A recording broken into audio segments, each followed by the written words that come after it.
Welcome to this last day in the Lakeside's Lenten Series, The Fabric of Our Faith, 40 Threads. On this day, I want to read a verse from Luke 23.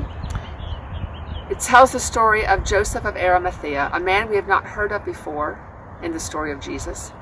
But after he died, this man appears. And it says in verse 53, this man, Joseph, went to Pilate and asked for the body of Jesus.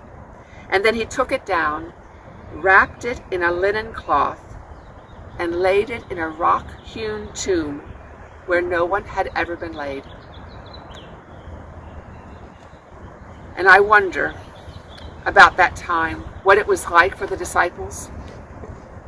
Jesus and the disciples were in an in-between time, in between what had been that ministry of 3 years that they had come to know and love and trust him, where they learned from him and followed him. And now, I don't think they saw that coming. They didn't expect to see him crucified and dead and buried. And so this Holy Saturday was a strange season for them. It was in between. It was a threshold of what has been and what will be.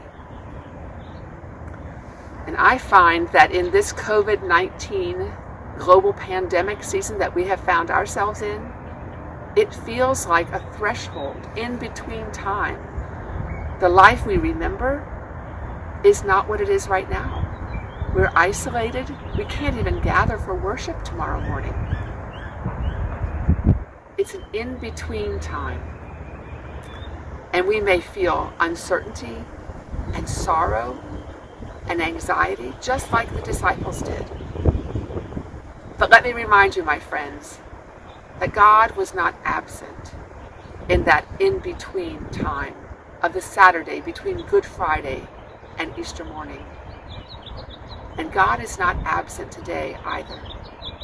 Trust that God is with you, and trust that in this in-between time there will be transformation for all of us.